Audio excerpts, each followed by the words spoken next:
Natin magsitayo para sa ating pong pangako sa salita po ng ating pong Panginoon. Basahin natin, pledge to the Bible. I pledge allegiance to the Bible, God's holy word, and will make it a lamp unto my feet and a light unto my path, and hide its words in my heart, that I may not sin against God. Papuri po sa Panginoon. Maaari na kayong magsiupo. Sabi po ng isang quotation, each generation is responsible to make the future of the next. So our generation, mga kapatid, is the primary responsible for the next generation. Kaya kung mahusay tayo, magiging mahusay din ang susunod sa atin. Kahit sa church, pag mahusay ang generation natin, the next generations, magiging mahusay din. Kaya kung palpak ang generation natin, palpak ang susunod sa bansa natin. Kaya siguro sunod-sunod ng mga kung ano-ano lang nagaganap sa bansa natin. Ano po? Kasi kailangan mahusay yung kasalukuyang henerasyon para maging mahusay yung mga susunod. Parang sa ating pamilya, tayo ang may primary responsibility sa future ng mga anak natin. At ang mga anak naman natin ang merong responsibilidad para po sa future naman ng mga magiging apo natin. So kung magiging mali yung existing generation, magiging mali rin yung susunod na henerasyon. Ito po ang isa sa tema ng Genesis chapter 25 na pag-uusapan natin today kung papaanong yung henerasyon ni Abraham ay matatapos na. So the next generation will rise, the generation of his son, Isaac. Kaya sa susunod na mga pag-uusapan natin, Genesis 25 today at sa mga susunod, makikita natin yung change of character. So hindi na si Abraham ang main character, kundi yung anak na niyang si Isaac. So let's start in verse 1, 2, and 4. Muling nag-asawa si Abraham at ang pangalan ng babae ay Keturah. Ang mga anak niya rito ay sina Simran, Joksan, Medan, Midian, Isbak, at Suwa, lahat sila'y buhat kay Keturah. So Abraham marries again after the death of Sarah. And there is nothing wrong about that. Wala pong masama sa ginawa ni Abraham na mag-asawa siyang muli dahil patay na ang kanyang asawang si Sarah. Hindi yun kataksilan o kawalan ng pagmamahal sa namatay niyang asawa. Hindi yun kataksilan, kundi companionship ang kailangan ni Abraham at natagpuan niya yon kay Keturah. At nagbunga ang kanilang pagmamahala ng 6 na anak na lalaki. Kaya yung anak ni Abraham, bali 8 lalaki na nangalat sa east, diba? At sila yung pinagmulan ng iba't ibang mga lahi roon. So 6 kay Keturah, tapos isa kay Hagar, which is Ismael, at saka si Isaac kay Sarah. Kaya bali 8 ang anak niyang lalaki. Verse 8. Verse 5 and 6. Kay Isaac pinamana ni Abraham ang lahat niyang ari-arian, ngunit bago siya namatay, pinagbibigyan na niya ng regalo ang mga anak niya sa ibang asawa at pinapunta sa lupain sa dakong silangan para mapalayo kay Isaac. So Abraham gave all that he had to Isaac. Ipinamana niyang lahat kay Isaac ang kanyang ari-arian, ang kanyang lupain, na nabili niya sa mga Hiteo na pinaglibingan kay Sarah. Pero, sabi ng verse, bago siya namatay, pinagbibigyan na niya ng regalo yung kanyang mga iba pang mga anak. We don't know kung anong klaseng gift yon, kung anong klaseng regalo. Pero dahil mayaman si Abraham, mag-speculate tayo na pwedeng ginto, pilak, at mga iba't ibang mga alagang hayop na magiging dahilan para mag-survive sila. Hindi lang sila nabigyan ng manang lupa kasi kapiraso lang naman ng lupa ni Abraham sa Kanaan. Hindi pa naman kanya yun. Pagkamat promise ng Diyos yun na kanya yun, pero hindi pa mapapasa kanya. Ang lupa pa lang niya ron, yung binili niya kay Efron na Hittite, diba? So kapirasong lupa pa lamang. At syempre, ipamamana niya yon doon sa kanyang anak na si Isaac. At doon niya ibinigay yon. Ano po? Pagkamat asawa din niya si Hagar, si Keturah, mga anak din naman niya yung mga anak doon. Pero, Siyempre, iba yung promise. Ang promise kasi kay Abraham at kay Sarah at sa kanilang magiging anak. And that was Isaac. Kaya sa kanya ipinamana yung lupain niya doon sa Kanaan. Noon kasi, sa isa lang naman talaga ipinamamana ang lupa. Kaya yung lupa noon intact. Hindi kagaya ngayon, kahit ang nuno mo, merong 10 ektaryang lupa, after 2, 3, 4 generation, kakapiranggot na yun. Diba, kung may 10 ektarya ang kalololohan mo, tapos yung kanyang mga anak ay 10, hahatiin yun sa 10. So, tigi 1 ektarya na lang. So, next generation, magkakaanak sila ng tigli 5, hahatiin uli yun. Diba? Yung 1 ektarya, tigi ilan na lang? 400 square meter. Tama ba ako? O 2,000 square meter. Pagkatapos magiging tigli 5 anak uli yung next generation, tig 400 square meter na lang. Kaya pag 4th, 5th generation, yung lupa nila sa paso na lang.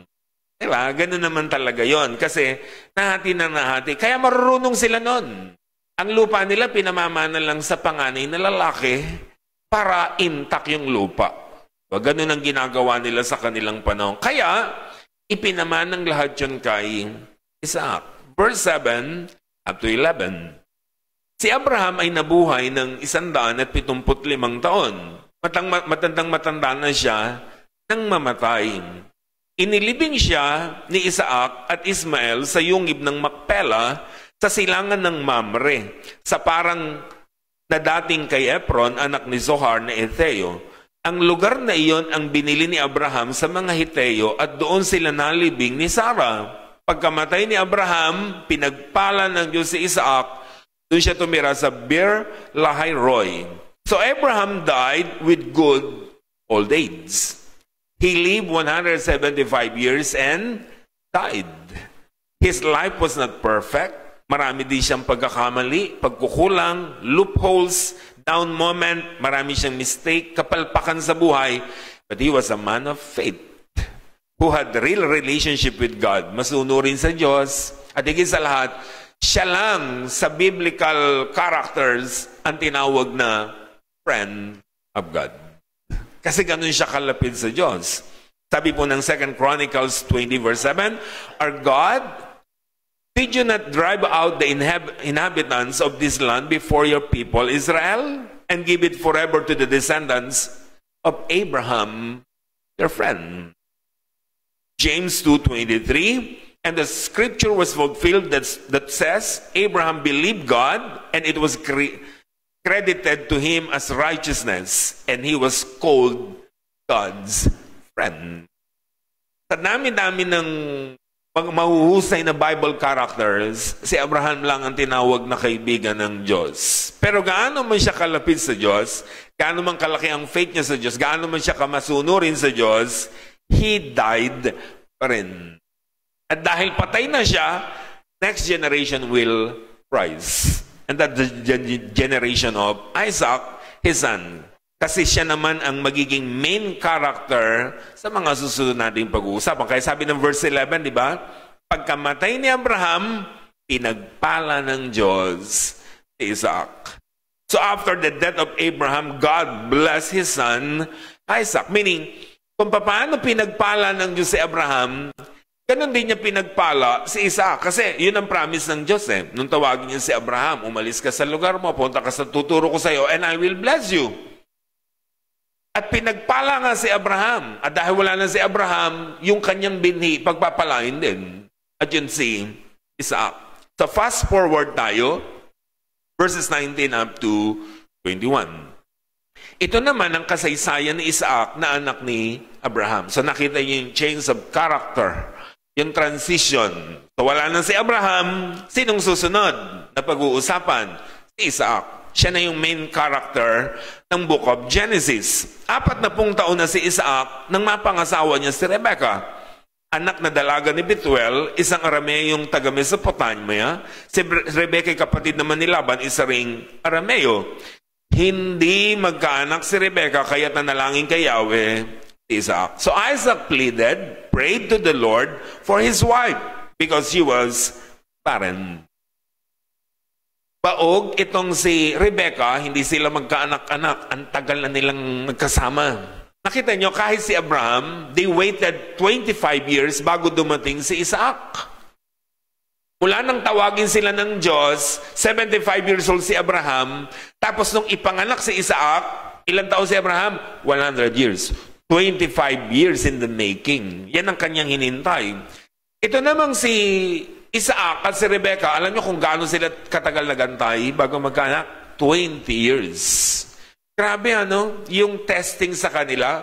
Ang promise sa kanila, mula sa nuno niyang si Abraham, pararamihin ko kayo. Paano sila dadami? Tagal-tagal bago magkaanak. O, nagkaanak sila ni Sarah, isa.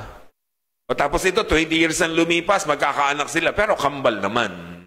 Diba? Pero ang point, ang tagal-tagal. At ganun nga ang ginawa ng mag-asawa. They waited, they prayed to the Lord, nagsumamo sila, nabuksan ang bahay bata nitong si Rebecca at ang sila'y magkaanak. Verse 22 up to the following. Dininig naman siya at si Rebecca ay naglihi. Kambal ang kanyang dinadala at nasa tiyan pa'y nagtutulakan na ang dalawa. Kaya nasabi ng ina ko, ngayon pa lang, ganito na ang nangyayari sa akin. Bakit pa ako mabubuhay? So the Lord answered his prayer and Rebecca conceived. Hindi isa ang dinadala, kundi kambal. Kaso may problema yung nanay. So habang nasa tiyan pa, yung kambal ay nagbababag na. Kaya nyo, nasa tiyan pa lang nagbababag na yung magkapatid. Nag-aaway na, naglalaban-laban na sila roon. Hindi pa sila lumalabas. Diba? Ganyan naman ang magkakapatid. Pero at least tayo, paglabas pa natin, tsaka tayo nagbababag. Ito nasa loob pa, nagbababag na. Kaya nung sabi ni Rebecca, sabi niya, kung ngayon pa lamang, itong mga anak ko sa loob pa lang ng tiyan ko, nagbababag na, mabuti pang mamatay na ako.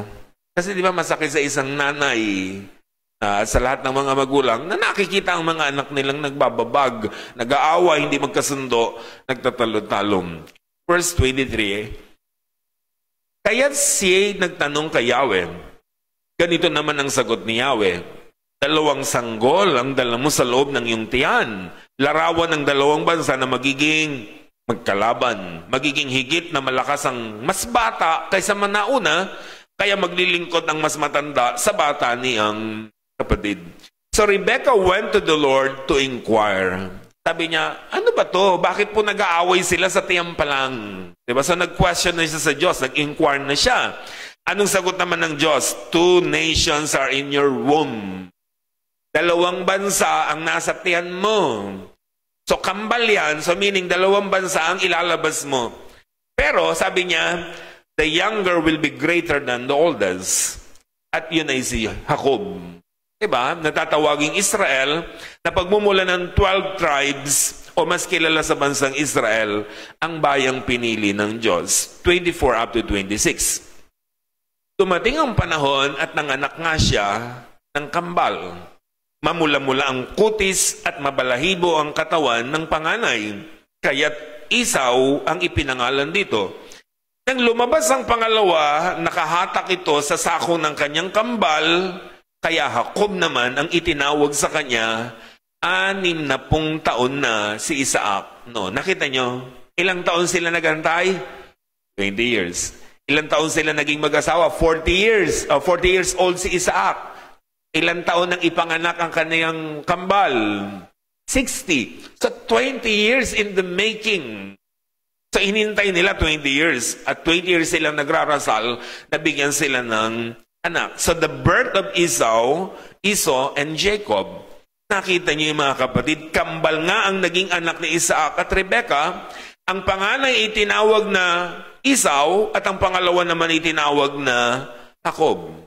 Yung pangalan nila, may kahulugan yan. Kasi noon, pag nagpapangalan ng anak, hindi katulad ngayon, hindi pa lumalabas, may pangalan na. Sa kanila, paglabas, saka lang sila nakakaisip, ang itatawag ko dyan ay ganito. Kasi, may kahulugan. Diba? Halimbawa, sabi niya, bakit tinawag na Esau? Kasi, mamula-mula at mabalahibo. Kasi ang ibig sabihin ng Esau ay mabalahibo, balbon. Kaya yung mga balbon dyan, mga Iso ang tawag dyan. Ano? Isaw. Si Jacob naman, ang ibig sabihin po nun ay sakong. Kasi nakahawak siya dun sa sakong ng kanyang kuya. Ano po? Yun ang ibig sabihin yun. Na kalaunan ay tinawag ding trickster or mandaraya, manloloko. Kasi dinaya niya ang kanyang kapatid. Maraming beses. Halimbawa, isa rito yung verse 29 up to 34. Minsan si Jacob ay nagluluto ng sinabawang pulang patani. Siya namang pagdating ni Esau, mula sa pangangaso, sinabi niya, gutom na ako. Bigyan mo naman ako ng yung mapulang niluluto mo. At dahil dito'y tinawag siyang Edom, sumagot si Jacob, ibigay mo muna sa akin ang karapatan bilang panganay. Payag na ako, sabi ni Esau, ahanin ko pa naman pagiging panganay kung mamamatay naman ako sa gutom. Kung gayon, sabi ni Jacob, sumumpa ka muna. Sumumpa nga si Esau at ibinigay kay Jacob ang karapatan ng pagiging panganay. Ibinigay naman ni Jacob kay Esau ang niluto niyang gulay at binigyan pa ito ng tinapay. Matapos kumain at uminom, umalis na agad si Esau. Yun na lamang ang halaga ng kanyang karapatang bilang panganay. Kasi napakahalaga ng birthright sa kanila nung pagiging panganay. Kasi nga lahat ng mana sa kanila ibinibigay. Ngayon sabi naman ni Esau, anin ko pa naman ang pagiging panganay ko kung mamamatay ako sa gutom. So sabi niya, sige, ikaw na ang panganay, ikaw na ang kuya. Ano?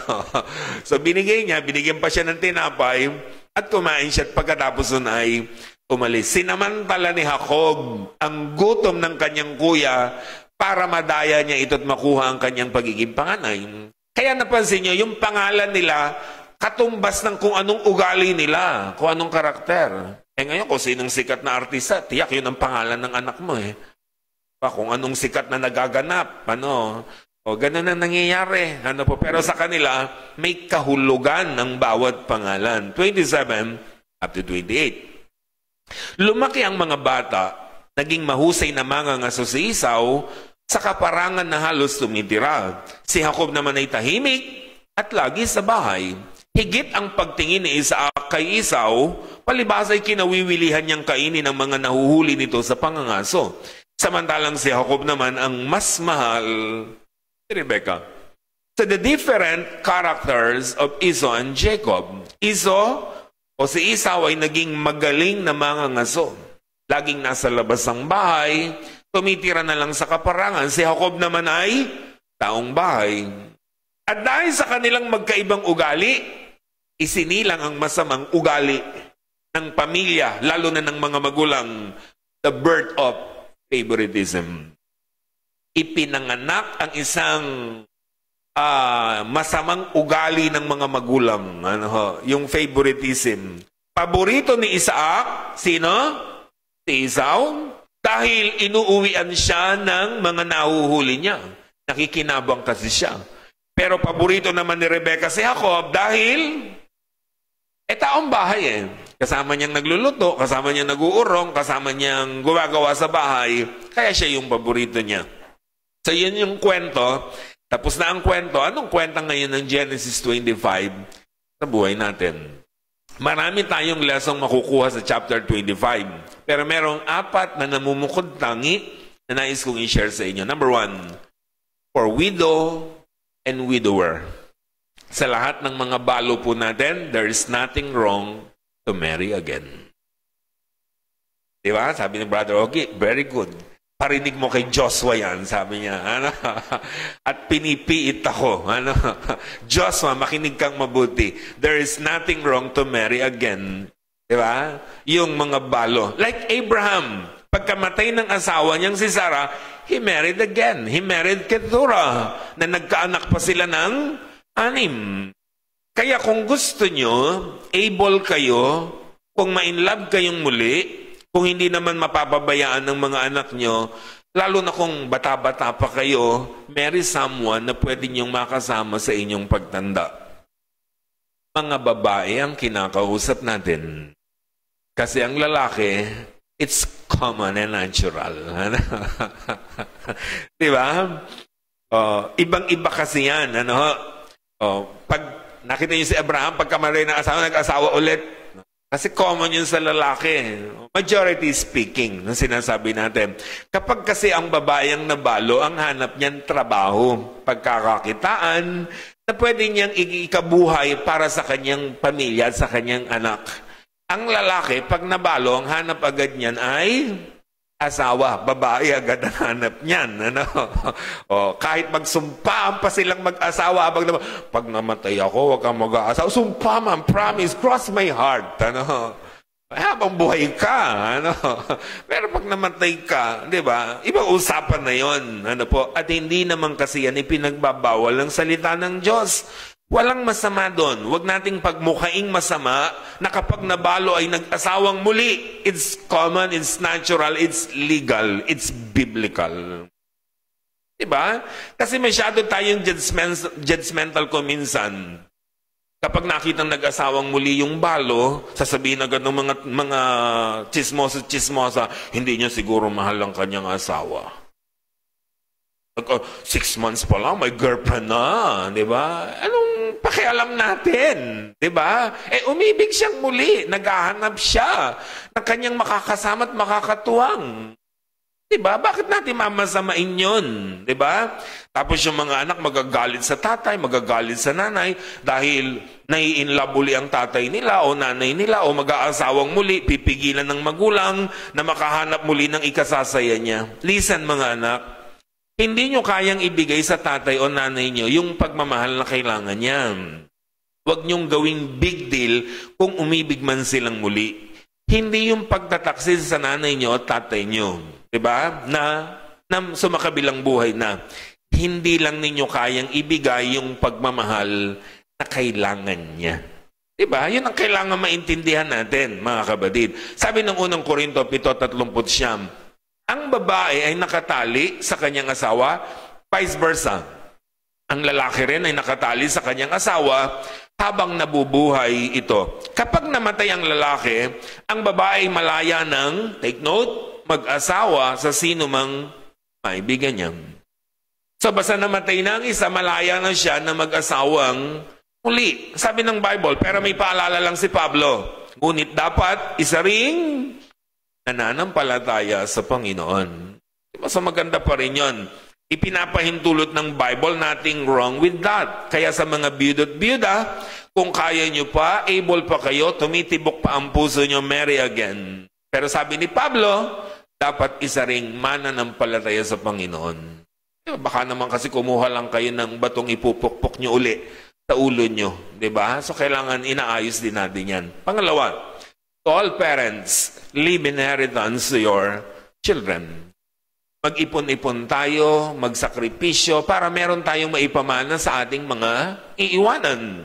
Nakita niyo si Abraham, may 8 anak. Yung 7, binigyan niya ng regalo. Diba? We don't know kung ano nga yung gift na yon. Pero dahil mayaman si Abraham, sabi nga natin, maaaring malalaking mga regalo rin yan na ibinigay niya.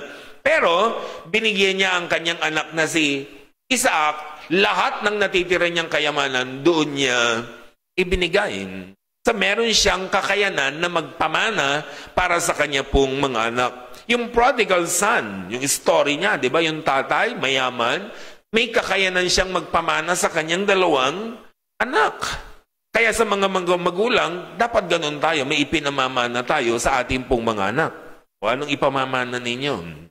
Sabi ng Proverbs 13:22, a good person or a good father and mother leaves an inheritance for their children's children.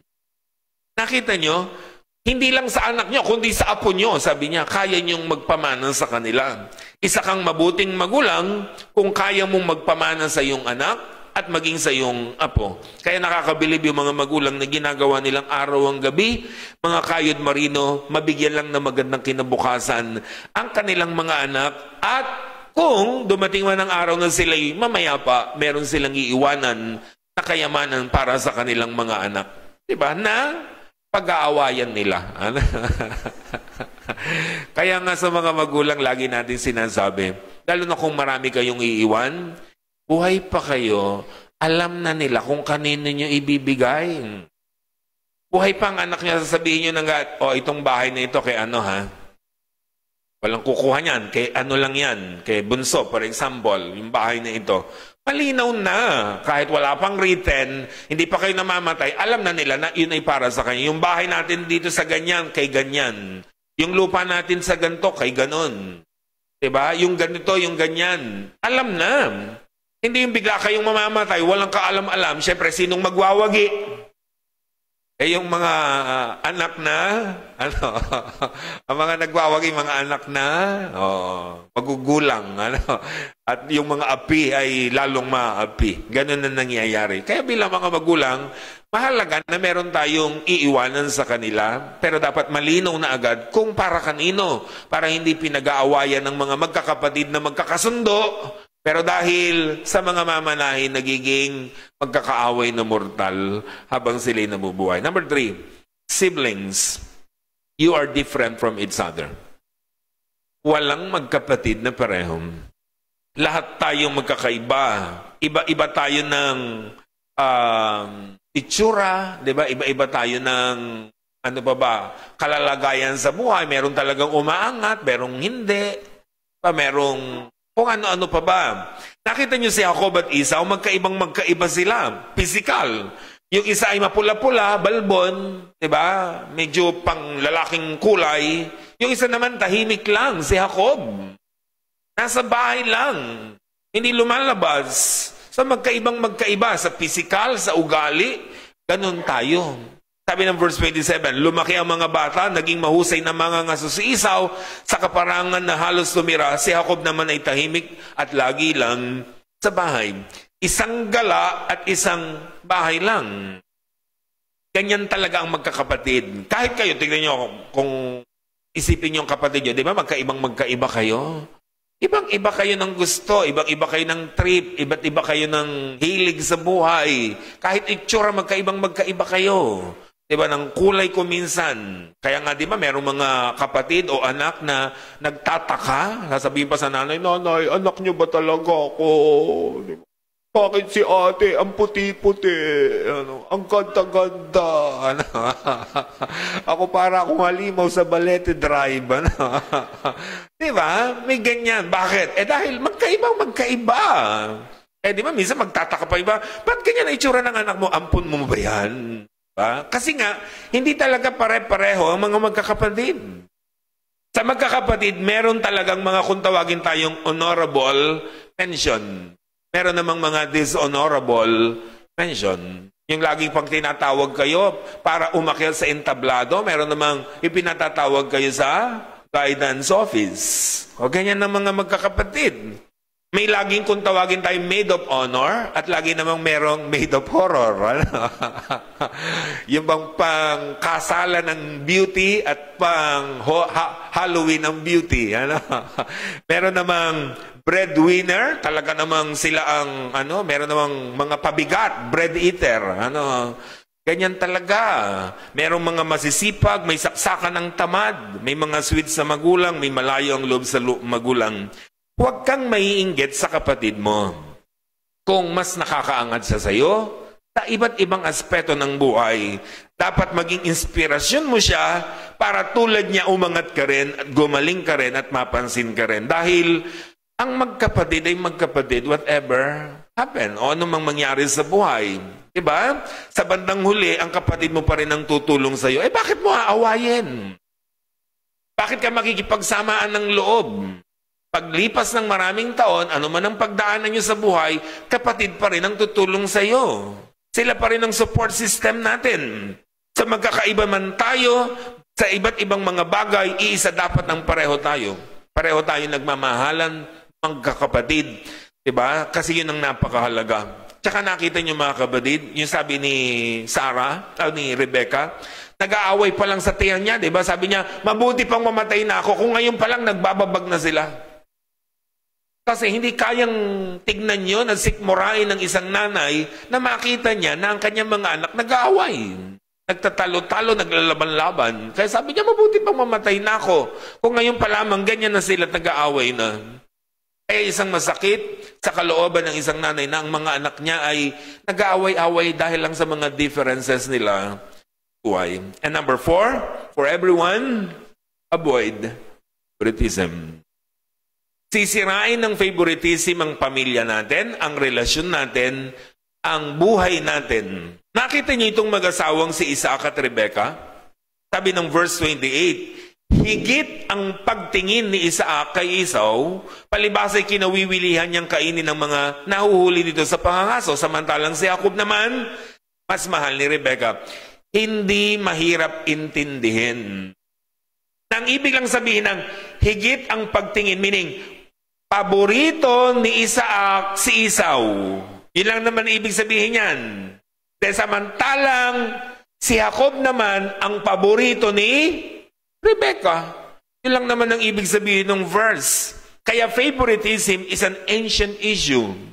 Noong pa man, issue na yan. Diba? Dahil paborito ni Isaac si Esau, yun ang gusto niyang basbasan. Diba? Yung susunod na mga pag-uusapan natin. Pero papayag ba naman si Rebecca na yung paborito niya hindi ma-blessed? Kaya dinaya nila si Isaac, di ba? O nagpanggap siya si Esau, na-receive niya tuloy yung basbas. Di ba? Dahil lahat ng ito nagmula sa favoritism. At tignan niyo yung verse, chapter 27. Magpapas forward tayo. Namuhi si Esau kay Jacob, pagkat ito ang binasbasan ng kanyang ama. Kaya't ganito ang binuo niya sa kanyang isipan, pagkamatay ng aking ama, at ito'y hindi na magtatagal. Papatayin ko si Jacob. Nakita nyo? Yung magkasabay lumaki, yung magkasundo, yung magkabati, ngayon ay magpapatayan. Bakit? Nagsimula ang lahat, nagugat ng lahat because of favoritism. Maraming magkakapatid ang nagkakagulo, nag-aaway-away, hindi nagkakaroon ng magandang relasyon dahil may paborito ang magulang. Mas paborito ni tatay si ganito at si nanay si ganyan. So, paano yung hindi paborito? Yun ang nangyayari. Favoritism is the showing special favor, showing of partiality. So, ano ba ang roots of favoritism? Bakit ba nagkakaroon ng paborito ang nanay at tatay? Una, he or she gives more pleasure than the others. Bakit paborito ni Rebecca si Jacob? Nakakatulong niya sa gawaing bahay. Bakit paborito ni Isaac si Esau? Laging nagdadala ba naman ng nahuhuli niya? Kumakain siya. So, kung sino nagbibigay ng pleasure sa'yo, yun ang paborito mo. Diba? Lagi kang inuuwian ng hopya ng anak mo, dahil siyang paborito mo. O yung isang gala na puro malibag lang ang bit-bit, di ba? Paano mo magiging paborito yon? Di ba? Kung saan doon sa malibag niya, may perang nakasuksok, di ba? Magiging paborito mo rin siya. Ganon kasi kung minsan, kung sino ang nagbibigay, kung sino yung may pakinabang, siyang nagiging paborito. Ganon ang nangyayari kung minsan. Kahit naman tayo bilang mga anak, di ba? May paborito rin tayo sa magulang. Minsan mga anak, mas paborito si nanay, mas paborito si tatay. Bakit natin mas paborito? Kasi silang kumukonsinti sa atin. Basta may pleasure, may ibinibigay sa atin, nakikinabang tayo sa kanya, madalas, yun ang paborito. Another, she is more beautiful, successful, etc. than others. Nagiging paborito ang isang bata dahil mas magaling siya, mas mahusay siya, mas matalino. Diba, minsan ganon. Nagiging paborito dahil nag-iisang lalaki o nag-iisang babae. Diba, totoo naman yun pag nag-iisang babae ka sa pamilya, diba? Halimbawa, 7 kayong magkakapatid, nag-iisang babae. Asahan mo, ang pangalan nun ay? Anong pangalan nun pag nag-iisa? Pati ugali? Bahala na kayo. Kung minsan, baka merong pero minsan ganon, we associate people with other people that we either like or dislike. Dahil mahal na mahal mo ang nanay mo, tapos nakamukha niya yung anak mo, anong gagawin mo? Paborito mo siya. Muhing-muhi ka sa biyanan mo, tapos yung pangalawang anak mo, kamukhang-kamukha ng biyanan mo. Ayoko dyan sa batang yan, kamukha ng nanay mo. Di ba? Minsan ganon. We associate them with that. We associate people with good luck or bad luck. Yung batang yan, malas yan. Di ba? Minsan ganon, kahit di natin paborito. Simula nung ipanganak yan, nagkanda malas-malas ang buhay namin. O itong batang ito, swerte ito, nung ipanganak ito, naging maganda ang buhay namin. Minsan ganon ang tao, ina-associate nila sa ganong mga bagay, kaya mas paborito at hindi paborito. Ano ba yung mga forms and expression ng favoritism? Paano natin makikita? Kasi wala na mga amin na tayo may favorite. Naman umaamin yan. Kahit tanungin yung mga magulang nyo, ang sagot niyan ay, hindi, pare-pareho kayong mahal. Wala namang umaamin sa favoritism. Pero paano po ba natin mapapansin kung bakit nagkakaroon ng ganito? So ano yung forms and expression of favoritism? Unfair distribution of family resources. Hindi patas ang pagbibigay ng mga resources sa anak, obvious na obvious man o patago. Nakita niyo si Abraham, binigyan ng regalo ang 7 anak, pero pinamanahan niya ng lahat-lahat si Isaac. Bakit? Favorite eh. Ganun lang naman yun. Diba? So, kaya pag tinitingnan natin, meron talagang ganun nangyayari. O, diba? Pagbibigay ng ulam, sa paborito, ang ulam ay tiyan ng bangus. Sa hindi paborito, sa'yo na ang buntot. Diba? Diba? Ganun lang naman yun. Ano po? Konti ang pera. Anong gagawin? O si ate na muna mag-aaral ha. Hindi na muna kayo. Ganun na nangyayari. Pag birthday mo, laging walang pera. Pag birthday ng ate mo, laging may pera. Isang gano'n. Kasi favorite. Pag ipamimili ng damit, yung paborito, sa mall. Pag ikaw ang ihiling, gusto ko po ng bagong damit. Sa Huwebes na. Pag-antay ka sa Huwebes, bibili kita. Saan yun? Sa Tiangge. Magabang ka ng Tianggian. Kasi hindi naman paborito. Kahit sa hatian ng mana. Diba? Siyempre, kanino napupunta ang malaking parte? Di sa paborito. So, aminin man ninyo hindi, pero dahil sa unfairness, doon sa distribution of resources, halata. Diba? Na merong paborito. Hindi lang kayo umaamin. Pero meron unfair administration of justice. Yung justice, yung batas sa bahay, double standard. Sa paborito, pwede. Sa hindi paborito, hindi pwede. Kaya di ba merong mga anak susumbatan ng magulang, bakit po si kuya pwedeng magpuyat, pwedeng makitulog sa iba, bakit ako hindi? Yung isang ganon. Bakit siya pwede, bakit ako hindi? Di ba? So merong unfair administration of justice, unfair treatment, mas tender ka at attentive dun sa iba. Pag kinakausap ka, ano yun anak? Pag siya naman ang kakausap, mamaya na, may ginagawa pa ako. Ganun ang ginagawa. Pag gustong palabas niya, ibibigay, sige, manood ka, yan ang gusto mo. Pag ikaw ang may gusto, doon ka na sa kapitbahay, makipanood. Ano? Diba? Ganun ang ginagawa nila kung minsan. Unfair access of opportunities. Pag konti ang pera, hindi ka muna pag-aaralin, siya muna mag-aaral. Ganun ang ginagawa. So if you are the favorite, listen, sa mga favorite, listen carefully. The favorite one usually gets spoiled. Spoiled lang kayo. Tandaan ito mga kapatid, sa mga paborito, masaya lang ang buhay hanggat buhay ang may paborito sa inyo. Pag namatay na ang may paborito sa inyo, hahalakhak na ang hindi paborito. It's payback time. Delikado na kayo. Kaya huwag kayong matuwa na kayong paborito. Kawawa ang batang lumaki sa layaw, na spoiled kasi wala siyang protector, wala na siyang magagawa sa kanyang buhay. Walang alam sa buhay. Kadalasan sino ang mga nagiging matatag? Di ba yung mga hindi paborito? Kasi naging challenge nila yan sa buhay. The favorite one will carry on the practice of favoritism and repeat it when she or he had his own family. Di ba totoo naman yan? Pag may sarili ka ng pamilya, ganun din ang gagawin mo. Nakita niyo mga kapatid, si Abraham, ang favorite nila si Isaac. Si Isaac, ang paborito niya, si Esau. Si Rebecca, ang paborito ay si Jacob. Si Jacob, nung magkaanak, 12, sinong paborito niya? Joseph. Diba? Tuloy-tuloy. Kaya hindi napuputol ang favoritism. Kasi, yun ang pinagmulan. Kaya dapat inaayos natin yan. So if you are the one non-favorite, listen carefully. The non-favorites are always jealous. Natututo silang magselos. Nakita niyo si Jose, pinagselosan ng kanyang 11 kapatid, hanggang sa siya ay gustong patayin, ibinenta. Diba yan ang gagawin? The non-favorite are competitive. Lahat ng gagawin nila, kompetisyon. Pakikipag-agawan sila ng pagmamahal. And the non-favorites become persons of anger and hatred. Ang puso nila punong-puno ng galit, sama ng loob, doon sa paborito at sa nang papaborito. Kaya pagdating ng panahon at sila'y malakas na, sasabihin nila, akin ang huling halakhak. Diba? Ganun ang gagawin ng mga yan. And if you are the one who practice favoritism, you commit sin.